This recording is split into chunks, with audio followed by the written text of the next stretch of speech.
If you were to speed up the pace at which your organization operates, what would be one of the major steps you take to make sure that happens company-wide? We're going to answer that question and more right here on the Silver Tongue podcast.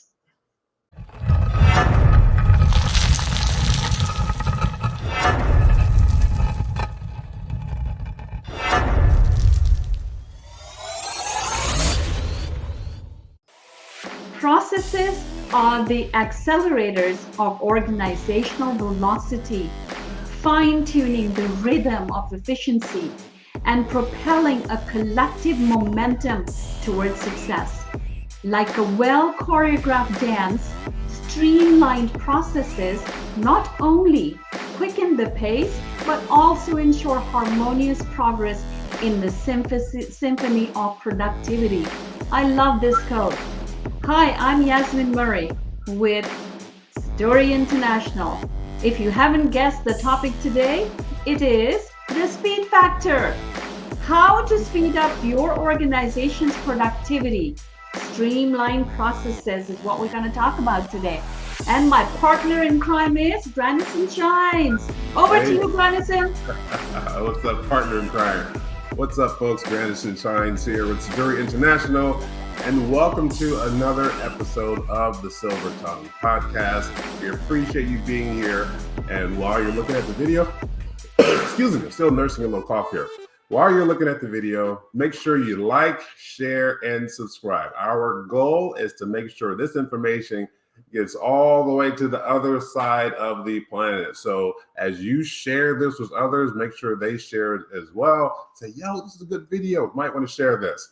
This is one of my favorite topics that we're going to be talking about today. But before we get into that, I want to make sure that we talk to you about something new that we have launched. A new book. That's right. A new book. Let me share this with you right now. It is called The Silent Leadership Symphony. You can see it right here on the screen. Mastering Nonverbal Communication in Leadership. As leaders, we talk a lot about verbal communication. We talk a lot about written communication. We talk a lot about accountability and leadership styles. But oftentimes, what's missing is the nonverbal communication. And I firmly believe, and we teach, that you should be adept at nonverbal skill communication, the skill of nonverbal communication. Because guess what? You're going to need it every single day as you are leading your people. Now, if you feel really enhanced by the book and you want to go further because you love the subject matter so much, and we also have an online course. Well, I wouldn't say a course, it's actually an open enrollment because you're going to be working with a consultant, one of the Seduire consultants directly. Myself, Yasmin, or one of the other number of consultants that we have within the organization. You can enroll in this class, but talk to them first. So if you feel so inclined, go here. You see the email, excuse me, the URL is seduire.intl.com/mastering-nonverbal-communication. That'll take you right to the webpage, and then you can choose how you want to interact with one of our consultants. It'll come directly into the organization. When you fill out the form, pick your date, your time, and we'll make sure we call you to talk to you at that appointed time. So we have this all ready to go for you. Oh, where do you get the book? Make sure you go to seduire.intl.com/books. And when you're there, you'll see the different books that we have. This one is the newest one, so it'll be right at the top. Nonverbal Communication, Mastering That. I love it. And we toiled at this book just to bring it to you. So we're going to make sure we give you all the nicks and crannies of making sure that you understand it. Now, here's a kicker. It's a handbook. It's not available anywhere else. It's not available anywhere else. That's right. Not yet. So get it here at a discount. So when you go there, you'll see the discount. Thanks for saying that, Yasmin. But also making sure that you understand this is a handbook. What's the difference between a handbook and one of the regular books you might be thinking? Well, the handbook is very, very plain. It's very, when I say plain, but it's very detailed, plainly detailed, but it also gives the scenarios. It also talks about some examples. It also talks about, gives you some other statistics. So it's very well thought out as a handbook. This is the book you're going to carry around as you need it. And then you can also associate the proper 9 types of nonverbal communication with it. So we're excited about it. What do you think about that? Yes, we are indeed. You're going to use it. Oh, and also there's questionnaires. You can test your ability to answer questions. And if you have a team of individuals, you know what? Let them read the book and you can be the one to quiz them. Absolutely. Yes. Well, I love that. And if you have any questions, make sure to send us an email at info@seduireintl.com. Again, it's spelled SEDUIREINTL.com. Now to our subject matter, which is one of my favorite topics. I love talking to organizations about speeding up the organization, speeding up in which the organization operates. And there are, in fact, 21 different factors. This is factor number 2. The previous video you may see on YouTube or the other locations. Go to Spotify. Make sure you find it there as well. Follow us there. You'll see that the first time we spoke about communication optimization. This time we're going to talk about streamlining processes. Over to you, Yasmin. So talking about the speed, Granison, I know it's one of your favorite topics. So when we get to a point when working with an organization where it's time for them to speed up the pace at which, of course, they're operating, what's one of the major steps that you or we guide them to take in order to make that happen across the entire company? Okay, so let me elaborate a little bit about the particular high level. Let me go one higher level first before I answer that. As I'm answering that, and put it like that.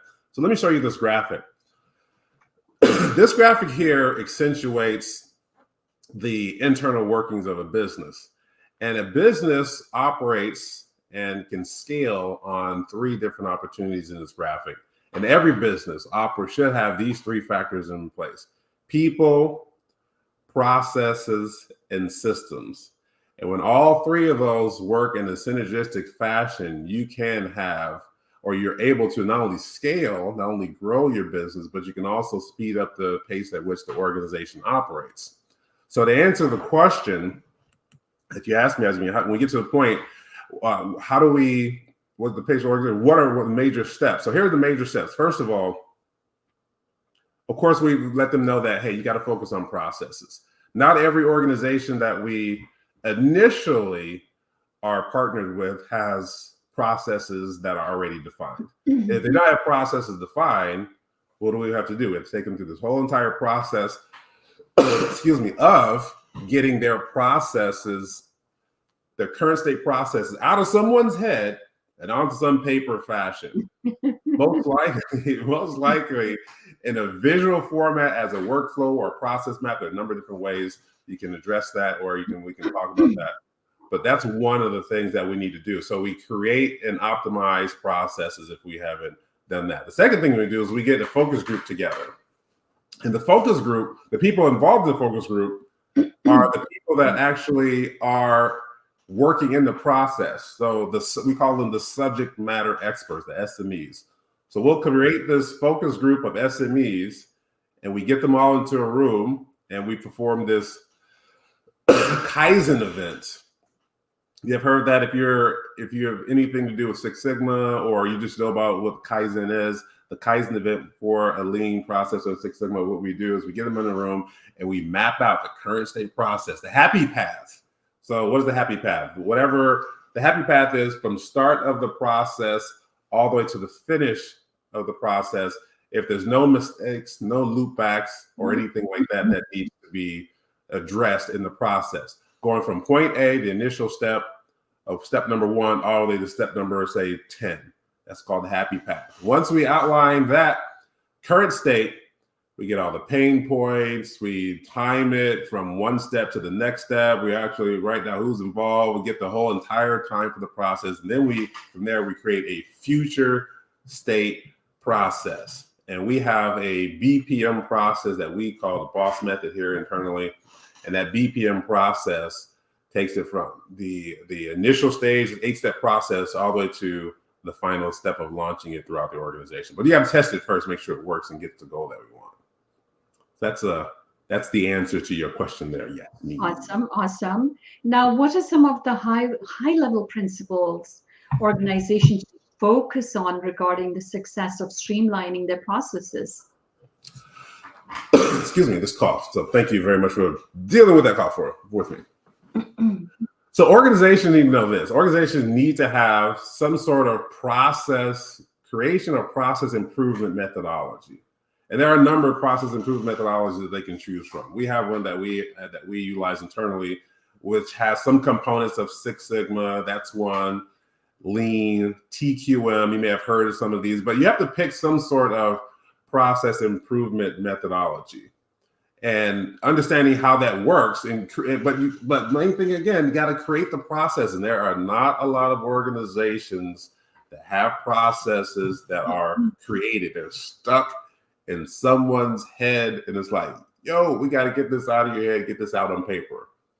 And once we do that, then we can scale the business. Well, again, we have an 8-step process that we utilize internally, and that process has never failed us. In fact, we've improved our process over the years in working with organizations, so we can streamline our process. We have streamlined our process improvement methodology so that it's beneficial for organizations in a timely manner. But Granison, we've also found, or discovered, working with different companies, is that when we approach them about getting their processes up to date, they're like deer in the headlights. Oh yeah. A lot of times they're like, what? Okay, we know about process, we have processes, but we don't have them mapped out. It is like, okay. Like you said, it's in someone's head. Oh my God, it's like pulling teeth. Yeah. So my next question to you is, how do processes help in increasing the speed of the organization?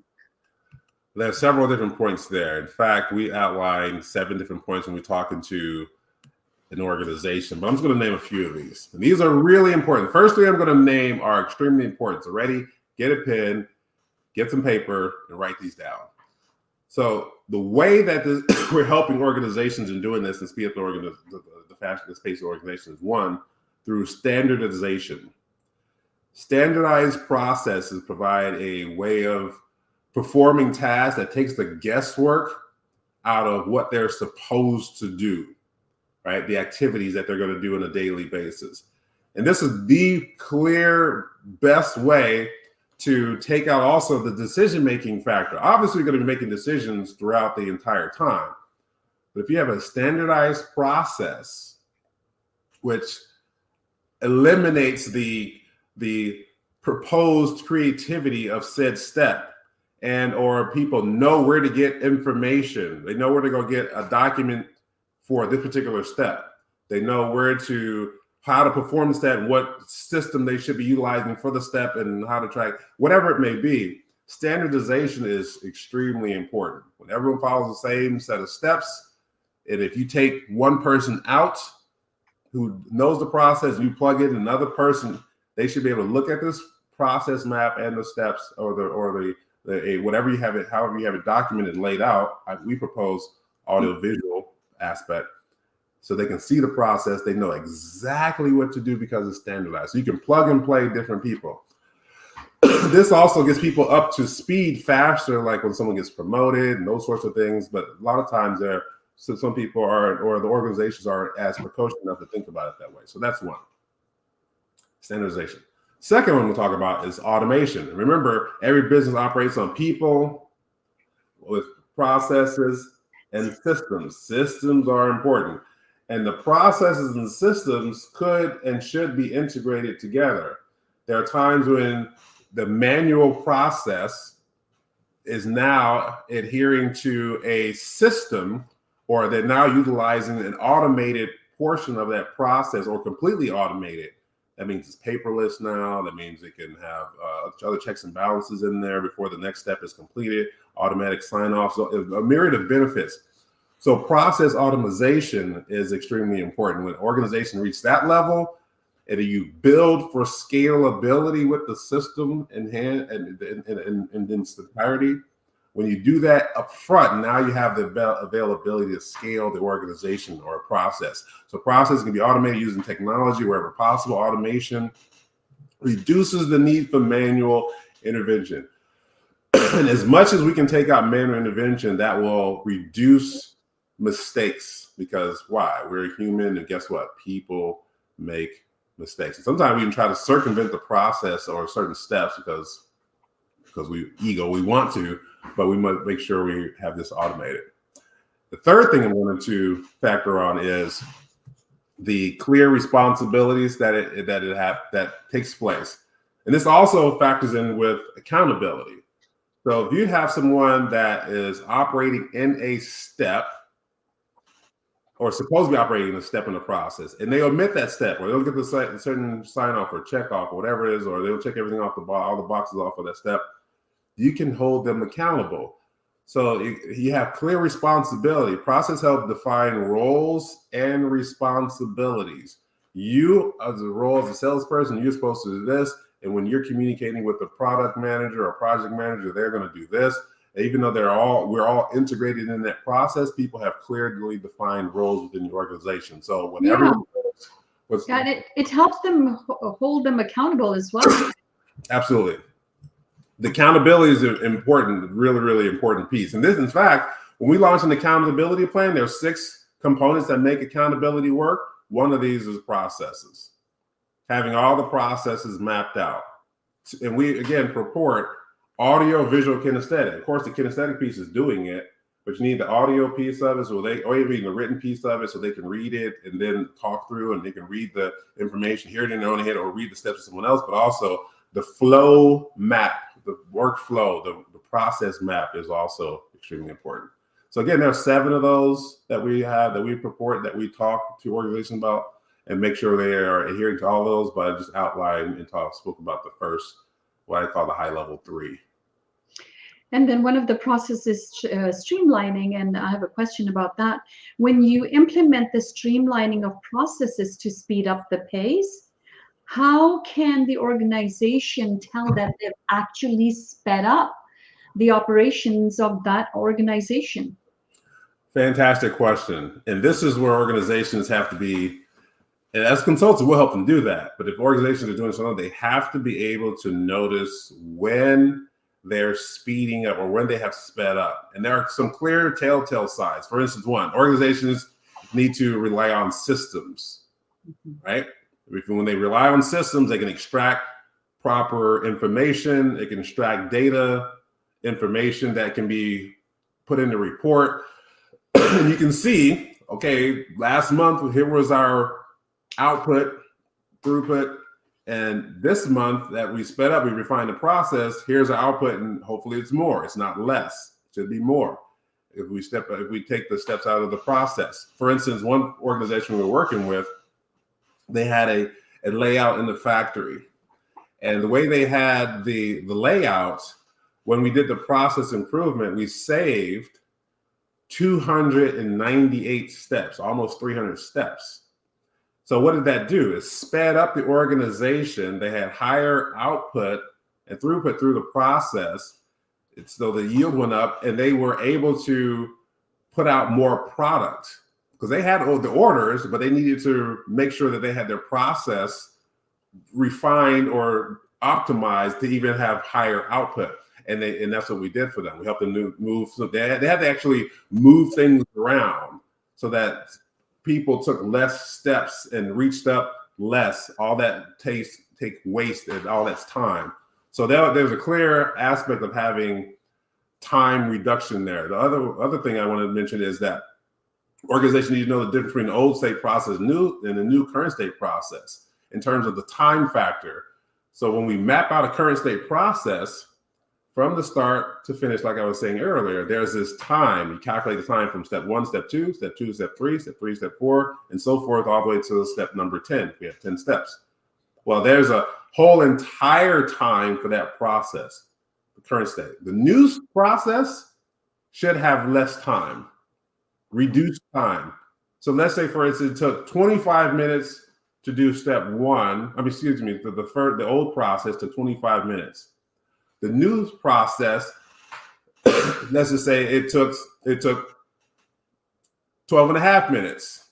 So then we have it increased a 50% time there because of the less amount of time it took for the current state process. So we're saving a lot of time. And that factors into the third one. Individuals, when you have less time, when the organization speeds up and they get this time factor, which is one of our other books we'll talk about later on, when they get this time factor, when the processes are optimized, people will start seeing that they'll have more time. That should be a direct result. All things being equal, have things on the calendar and all this other kind of stuff. You'll see that you have more time available.